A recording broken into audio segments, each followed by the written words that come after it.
खाना कैसे बनता है ये वीडियो तो आपने इंटरनेट पे बहुत देखी होगी, मगर जिस गैस चूल्हे पे वो खाना बनता है उस चूल्हे को फैक्ट्री में कैसे तैयार किया जाता है ये शायद ही आज से पहले आपने देखा होगा। इसलिए आज मैं आपको इंडियन फैक्ट्री में हाईटेक मशीनों द्वारा चूल्हा कैसे तैयार किया जाता है उसका पूरा प्रोसेस दिखाने वाला हूँ। हर घर में इस्तेमाल होने वाले गैस चूल्हे को तैयार करने के लिए सबसे पहले लोहे की पतली पतली शीटें ली जाती है और इसको उठा के मशीनों तक पहुंचाया जाता है और इस शीट को 3 मशीनों से गुजारा जाएगा जहां पर चूल्हे का फ्रेम तैयार होगा। तो पहली वाली मशीन में सीट के कोनों को कट किया जाता है जिससे इसको मोड़ने में आसानी रहे। फिर इसको उठा के दूसरी वाली मशीन में लगा दिया जाता है जहां पर इसके बीच में छेद किया जाता है जिससे इसमें नॉब को कनेक्ट किया जा सके। इसके बाद इस शीट को उठा के तीसरी वाली मशीन में लगाया जाता है जहां पर इसके सारे कोनों को इस तरीके से मोड़ा जाता है और अब आप देख सकते हैं अपना फ्रेम बनके तैयार हो चुका है। तो भैया एक एक करके सारे फ्रेम को निकालते हैं। इसके बाद एक दूसरे वाले भैया इस फ्रेम को उठा के इस तरीके से मोड़ते हैं ताकि ये देखने में एकदम चूल्हे के फ्रेम जैसा लगे। इसके बाद इसको एक वेल्डिंग मशीन में लगाया जाता है। फिर इसके जॉइंट पे इस तरीके से टांका लगा दिया जाता है ताकि अपना फ्रेम अच्छी तरीके से मजबूत हो जाए और सारे जॉइंट में टांका लगाने के बाद फिर इसको आगे भेजा जाता है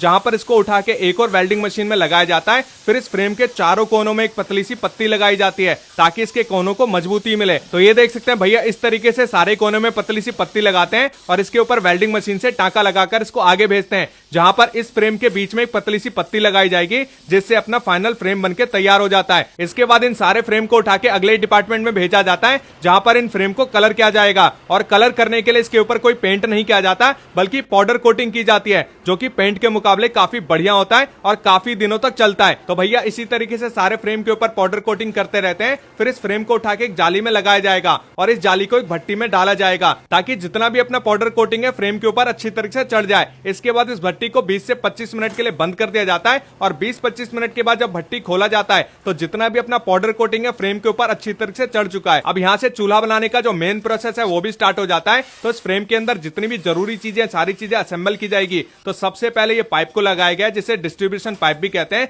जिससे अपना गैस पास होता है। तो भैया ने इस तरीके से लगाने के बाद यहाँ पर नट बोल्ट को अच्छी तरीके से यहाँ पर टाइट कर दिया गया है। इसके बाद ये नोजल कैप भी लगाया जाता है जिसका इस्तेमाल आप सभी को पता ही है कि गैस को कम ज्यादा करने के लिए या फिर गैस को ऑन ऑफ करने के लिए किया जाता है। फिर इस चूल्हे को उठा के आगे भेजा जाता है जहां पर इन आंटी जी का काम होता है कि चूल्हे में जितना भी जरूरी सामान है वो लगाना। तो आंटी जी ने यहाँ पर मिक्सिंग ट्यूब लगा दिया है जिसका इस्तेमाल आप सभी को पता ही होता है। इसके ऊपर बर्नर लगता है। फिर इसको नट और बोल्ट की मदद से अच्छी तरीके से टाइट करके इसको आगे भेजा जाता है। फिर आगे भेजने के बाद इसके ऊपर टेप लगाया जाता है। अब आप सोच रहे होंगे कि टेप क्यों लगाया जाता है। तो भैया ये मॉडर्न जमाने का ग्लास वाला चूल्हा है, इसके ऊपर ग्लास लगने वाला है तभी तो ये देखने में सुंदर और मॉडर्न लगेगा। तो सारे फ्रेम में अच्छी तरीके से टेप लगने के बाद ये भैया सारे फ्रेम को उठा के अपने वाले डिपार्टमेंट में लाते हैं जहां पर ये एक एक करके सारे फ्रेम में यहाँ पर ग्लास लगाने वाले हैं। तो भैया ग्लास उठाते हैं और फ्रेम के ऊपर रख देते हैं और अच्छी तरीके से इसको चिपका देते हैं। फिर चूल्हे के ऊपर डिप ट्रे भी रख दिया जाता है और इसमें भी नट और बोल्ट डाल दिया जाता है। फिर अच्छी तरीके से इसको भी टाइट कर दिया जाएगा ताकि चूल्हे में कोई भी पुर्जा ढीला ना रहे। इसके बाद भैया इसको चेक करते हैं और इसको उठा के आगे वाले डिपार्टमेंट में भेज देते हैं जहां पर इस चूल्हे को अब अच्छी तरीके से चेक किया जाएगा